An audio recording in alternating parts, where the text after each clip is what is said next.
Hello, everyone. Welcome back to Leadership Talks for Emerging Leaders. Leadership Talks is a podcast hosted by Leadership Card, a leadership coaching training organization.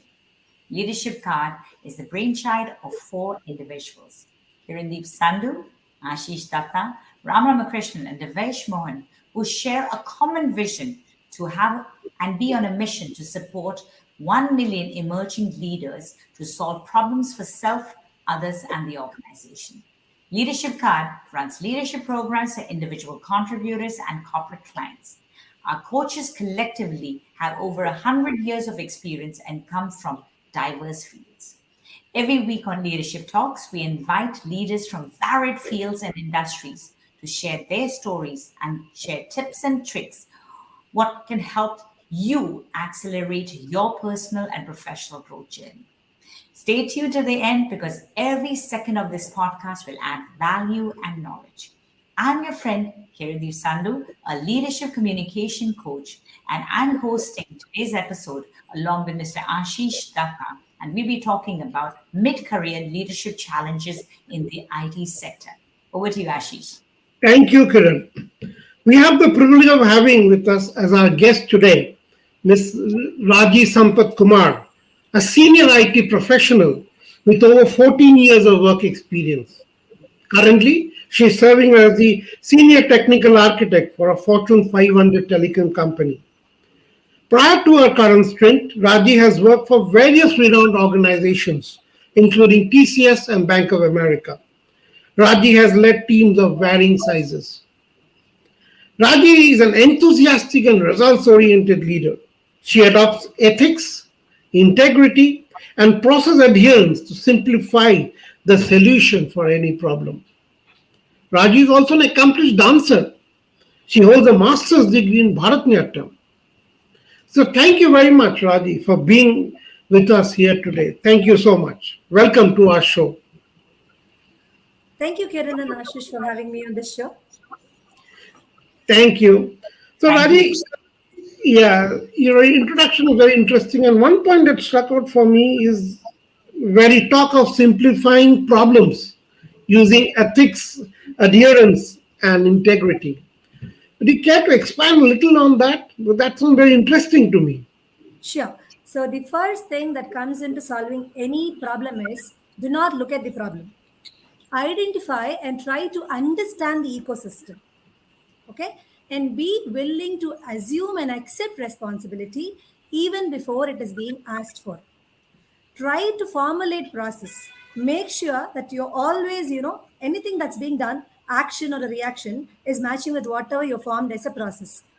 I think that is when your work environment, your work culture, everything becomes ethical.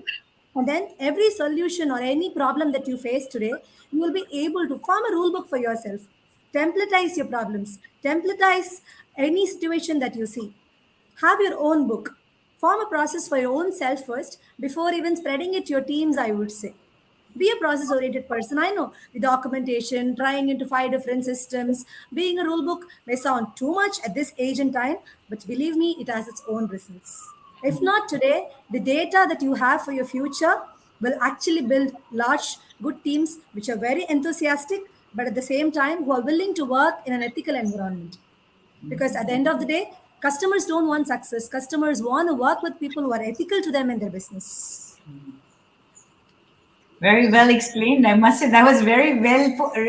I don't think anyone would have been able to explain it in such clarity of how Yeah. Raji has actually put this into place. Yes, over to you, Ashish. Yeah, I think there's some very good and excellent points there. Do not look at the problem. Accept the responsibility. Understand the ecosystem and form your own rule book. So in effect, what you're saying is don't worry about the problem, because if you have the right process, you have the right adherence, you will be able to get over problem. Not that problems won't be there, but then that's something that maybe you should expect it, but then work towards seeing that get minimized. Correct? I think Exactly. that's You how cannot I have the think. same problem every day. You cannot have the same problem every day. Open to Exactly. new challenges and new problems every single day. Correct. They will be Correct. because they are in the age of digitalization, and we are also dealing with people, which means there are a bundle of emotions that you deal with. Teams don't operate in silos. You operate with a group of people. So everything is bound to change.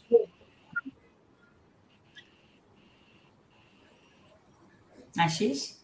Okay, so I think that what you have explained, Raji, is very And interesting. then we have this hybrid. I think we are Yeah. having a bit of So that's how. Yeah. So I think the IT and hybrid, that's what also come into play because it is difficult to work with diversity. It is a challenge, I would say.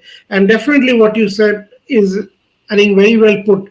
And it really puts the whole matter into perspective. Thank you for that, Raji.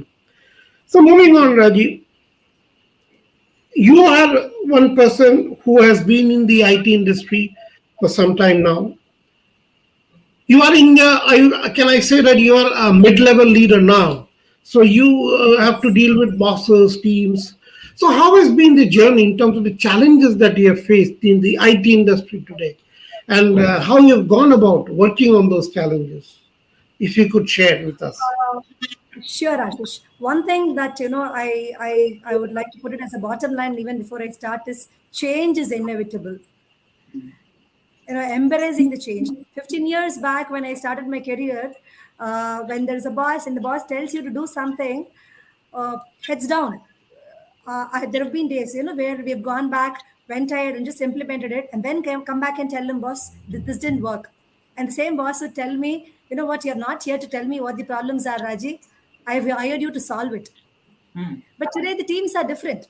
The moment you pose a challenge, a question, or a problem for the teams to solve today, in the current teams that I work with, I'm telling you, people have five different solutions to problem, and everyone says, mine is right. Hmm. So there is a gap in the way that I started my career and the way that I'm trying to deal with the millennials or Gen Zs or whatever we want to call them today.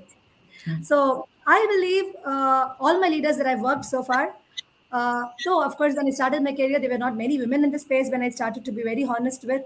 So they were very afraid about the socio-economic features of okay, the lady has to get back home, she can she stay back fighting for a production issue, can she travel and all that. I think I stepped up forward, explained them I was willing to take this risk, willing to accept this challenge. But and I think all my leaders and all my mentors thoroughly built me, believed in me. I could probably recollect one instance during my early years of TCS. So I was a continuous person who was on the bell curve, on the top of the curve every single time.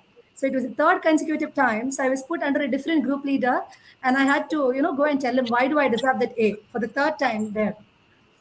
So his question was, Raji, so I have many people here, okay?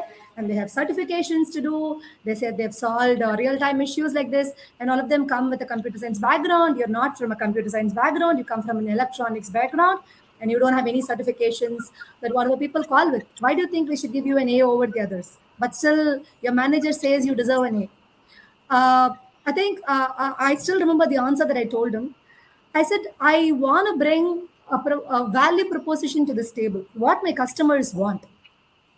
Rather than I don't believe in some hard coded material or a text content that is there in a certification. I remember telling him, given a half a day leave, I think I can go back, study them in a couple of hours, and should be able to write in an hour and then come back.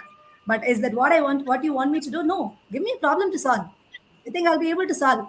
If not, I will fail, but I will still learn something from it, and may not be repeating it sometime. But the same failure might help me in solving something else tomorrow. That can very well happen, is what I told him. Knew what he believed in me.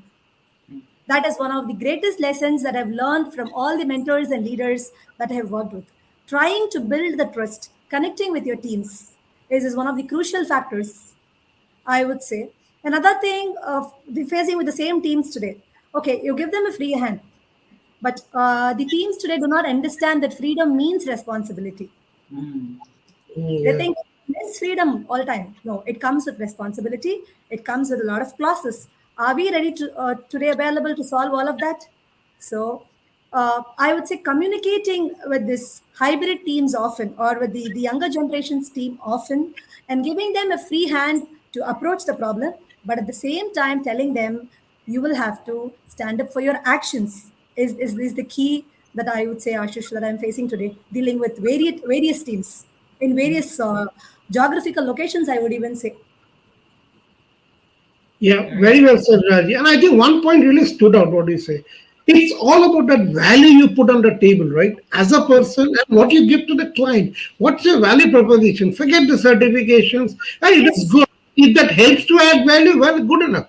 But it's all about that value, what you put, and you stand and take responsibility for that, correct? I think Yeah, that's what exactly. for me. Yeah. Yeah. What Yeah. value are you trying to bring into that table? And how is the value being bought? Is your effort disciplined? Correct, correct. Very well put, I think. I agree with you. Fully. Yes, Kiran. Yeah.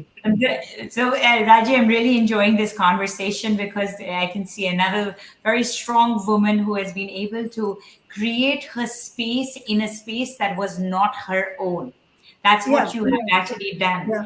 And I mean, you've been in this space and you just shared that there were not many women in the space. And in the last couple of years, there are more and more women leaders who are getting prominence in the IT industry, especially in the board levels. Today, you are a mid-level leader. So, I mean, do you think that we have made enough progress as in this space as women leaders, or what more can be done so that more and more women can find space and grow over here?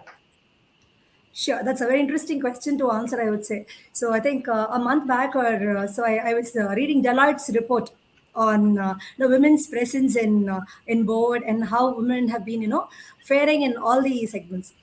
I think by 2013 is when I think the Indian government set up regulations that there has to be a presence of women in the board, right? So if you look at the reports, even the Deloitte's report that I would like to quote here, from 2018 to 2022, it was published in February 2022. There is a global presence, the Indian presence of women in boards is close to 17.1%. Whereas globally, US, UK, France, China, and South Korea, and then Italy, Germany put together, it stands at 19.4%. India's presence for this overall 4 years has just been 17.1, and global presence is 19.4. To achieve this global parity, the report claims it'll probably take 2045 to achieve the gender parity globally. But then I have my own reservations here and as well as the concerns here.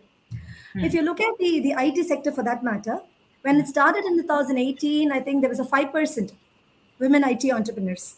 For the Okay. last 4 years, it's become just 5.1, a very marginal increase. Very, very marginal. Probably you keep only hearing the big names like Kiran Mazmudar of Biocon, and a few Yes. startups. But how much of women do we have in the IT space?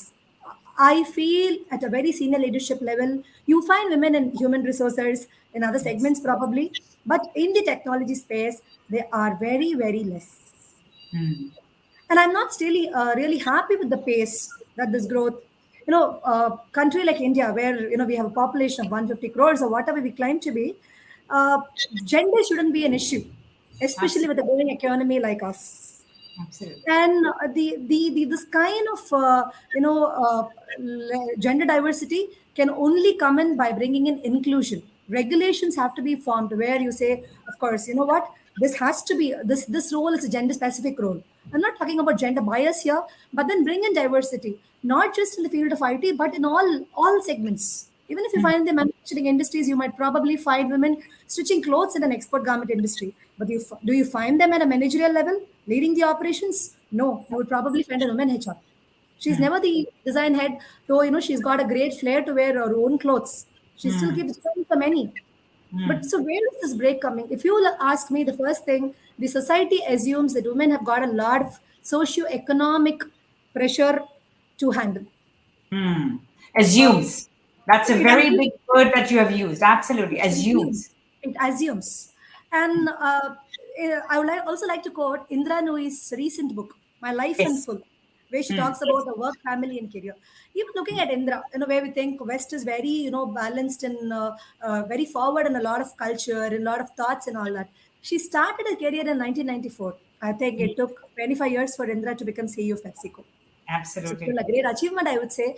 But then she details in length and breadth every single time when a responsibility of a family over career was just put before her and what she wanted to choose. And she keeps telling her family, especially, paved a greater role in shaping her career. Absolutely. The support system The that you. support system, the spouse, the kids, and then the extended family. Everyone there was able to support. I think the society as such, the work environment as such, should understand that, you know, there are socioeconomic problems, but do not assume she's the only one responsible for it. So now coming to this whole thing that in the IT sector, why is there so much disparity? You're talking about 5.1 from 5. That has been such a marginal change. Like, why has there been such a big I mean, why are we not growing? What do you think are the other challenges that you're facing? Most of the women stop their careers after the maternity break, Kiran. Let me put it very honestly here. And after the kids keep growing, people think, they have different priorities. So what happens at a point when there are priorities to manage? The extended system at works starts assuming, oh, she's not able to perform today because she's got something to do at family. You've never Mm, given a chance tomorrow to perform. And you've right. been constantly sidelining this gender, just thinking she has got something else to manage and something else to manage, and then she has lost track of it. I I think think it now, is also responsibility of the women to actually show and come forth. exactly. I I think would we also are tell that every creating woman that that I work with. mindset and giving them the opportunity by saying that yes, maybe we are taking a break. Maybe more women have to stand up and say, no, Uh, we can't do the job. I will tell you what runs in my mind. Okay, as a woman in IT today, there are two types of guilt. One guilt, okay, you let go of your career today, bring up your children nicely, and then when they turn 2023 tomorrow, the kids are not here with you. You still think, you know what? There are people who were performing very less than me, but still they are somewhere wherever I'm not even reachable. That's where they think today. There's that guilt. Today you let go of everything. You try to balance your family. You try to balance your work. Okay, but you still keep thinking, you know what? I'm not able to spend enough time with my family. Not able to drop her in a music class. Not pick up from a dance class. That guilt is also there. So there are two types to guilt to deal with. So it's better off to choose which guilt do you want to deal with. It's the individual's choice finally. Choose a guilt that you want to deal with. Absolutely. And women may have to make that choice and create that visibility. Yes, we are capable of having children, but we are also capable of leading teams, not only Exactly. locally, but Exactly. globally. And that's Yes, exactly what you have done. And that's why today you're working with this Fortune 500 absolutely. company. Yes, Absolutely. I would always credit that way. And I would also, request all extended teams that work with women to give them challenges, to yes. post them challenges, put them on spots that they can assume risk. It's okay if they fail. Anybody can fail. And I would want to say the same thing to women who are growing up in their careers too. It's absolutely okay to fail. Very well put, Raji. I'm going to take this forward to another question now because you're also working with global teams and working with the Fortune 500 telecom company. I mean, women have played a role. We are trying, I mean, we have women in our teams. We have, and we also went through the pandemic, we went through True. COVID. I mean, what has been the impact of digital diversification in your organization or in your industry in general? Would you be able to share with us Sure. about that? Yes. That's very interesting. 2 years back, no one ever imagined, 2, 3 years back, that the whole world will just turn remote one day and it lets you work from anywhere in any part of the world.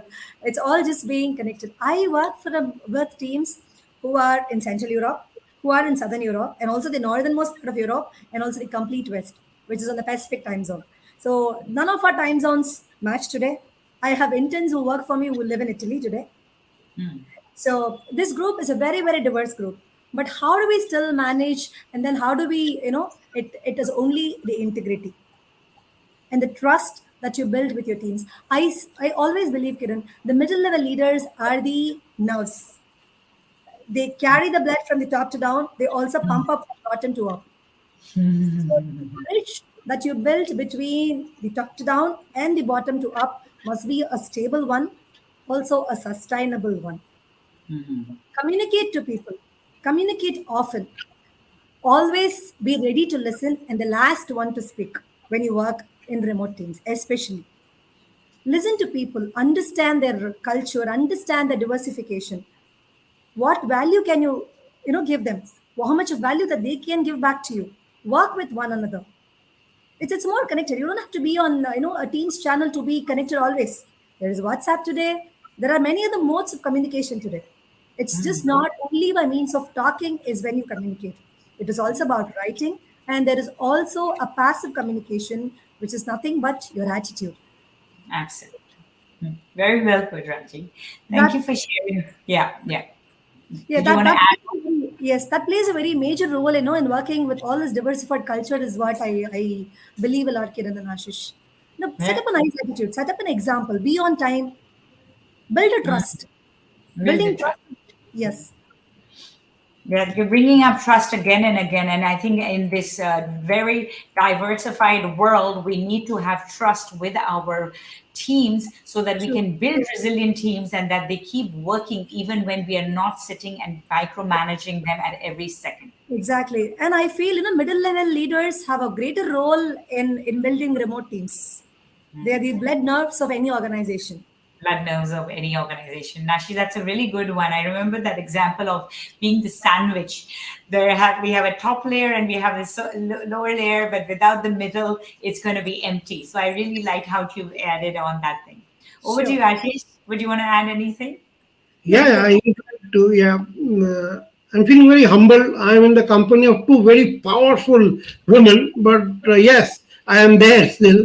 And I really like what you said about the middle level managers building that bridge between the two.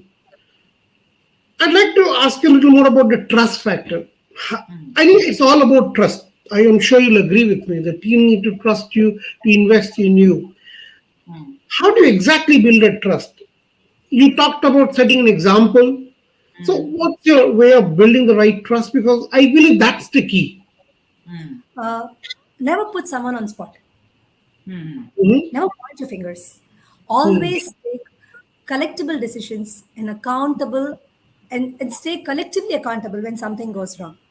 The moment you try to put someone on spot, that's when any person for that matter tries to become defensive. The more it becomes defensive, the more it becomes argumentative. Of course, getting into an argument for all healthier challenges is fine, but trying to move out of it, and then you do not develop trust anymore there. The moment you start putting someone on spot, collectively try to understand the problem, collectively build a solution. Don't just make one person accountable. As a leader, I always feel a leader should be accountable for every action and a reaction, and should always, never let the pressure build down his team. Just like Dhoni does. There is a lot of pressure mounting, but he's kept in cool.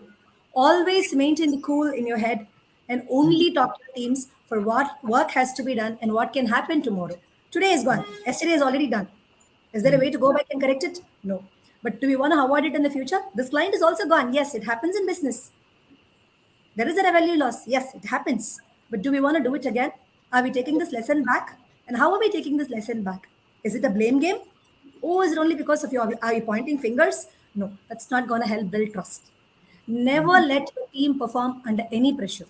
That is one of the virtues that any middle level leader should always consider, in my opinion, Ashish. Take it everything to yourself, but be a Yeah, captain. well, absolutely. I mean, it's a Captain Cool.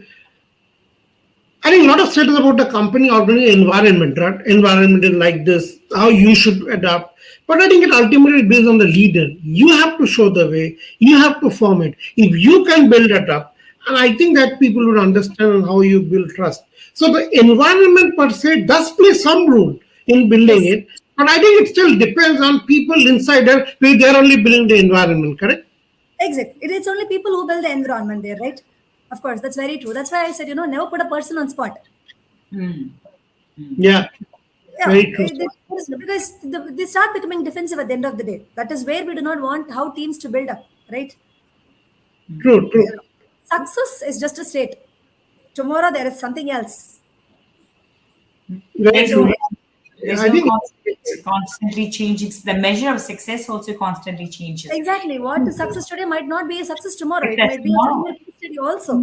But what we want to build is a long-term trust, and that long-term trust only comes by believing in your team members, and then uh, imbibing a process to your team members that makes them to always work ethically. Nothing out of ethics. I generally tell my team members, moment you've done your work, look at it. If you like it, bring it to me. If you don't like it, don't even bring it to me. Because it must as a person, as an individual, you should feel happy about what you're doing. You should be passionate about what you're doing, right? Right. At the end of the day, if you don't like it, there is nothing that we go and give it back to the customer. Right. Very true. I think that's the leader has to show the way. You set that example, and Exactly. I think that defines everything. So well put, Raji. So, Raji, we are coming almost to the end of the show. My last question to you is this: we're talking of the leaders, what leaders do. I'd also now like to ask you, what would be your key advice to the young leaders of today or people who are joining the IT industry today? What are those qualities and what is expected from them? Could you shed some light on this area? What is expected from them? I wish there was a Midas touch that just went, the moment you touch something and it all turned golden. I wish there was one single kind of advice like that. I think I have many here to offer for people who are climbing up their ladder here. First thing is, as a successful leader, always be the first to listen and the last one to speak. Yeah, And then very. empathize. Leadership is not showing about sympathy. Nobody's here earning for your sympathy. It's all about trying to empathize. And then having bias for your own actions. Be willing to embrace the change and then be willing to accept and accommodate risk. That is, and as you grow up the ladder, this process in the rule book is something that I will never be able to get out of my mind, though people still keep calling me, you're a process book, you're a rule book, you have a process for everything. Whatever it is a crucial data point that you will release for your lifetime. Have a process for yourself because your effort needs to be disciplined. Only a disciplined effort can have multiple rewards. Rewards can be anything. It can just be building successful teams, but a failure product too. But then, the way that you've built it, the way we've tried to, come through the process, taking the process, channelizing the process is what makes a lot of sense. Is something that I would like to convey, Ashish. Always be willing to accept the risk and then stay accountable. Nothing is grave. I know it might even get grave to losing up your job today, but then standing accountable and living by example is what matters a lot. Yeah, I mean, very so well put. I think true and so well put. Yeah, I think you have really summarized the key points on this. Yeah, very So well put. my key takeaway, Raji, thank you so much. I had an absolute pleasure listening to you, a Thank strong you for woman who is listening. there in a leadership position, creating a voice and creating a pathway for other women leaders to see that there is possibilities. And these possibilities are only possible when we as women let people in our ecosystem know that we are willing to go an extra mile, see us for the value that we bring to the table and not just by our gender. So be more open minded. And I loved what message Raji has given to her teams and people out there who are listeners. Work with more women leaders, give them the opportunity, because women can add equal or even better opportunities for the team. So that would be my message today and take away from this entire conversation, although we talked about IT challenges and everything else. With that, I would like to say thank you to Raji for joining us today. Leadership Talks will be back next week with another leader to share their journey. Do check out our website, which is www.leadershipcard.com for leadership programs, which will give you an edge in the industry. And don't forget to join our Leadership Card Facebook page for updates on new programs, Leadership Card Hour, and daily posts from our coaches. With this is Kirandeep Sandhu, Ashish Datta, and Raji signing off. Till we meet next week. Thank you. Thank you.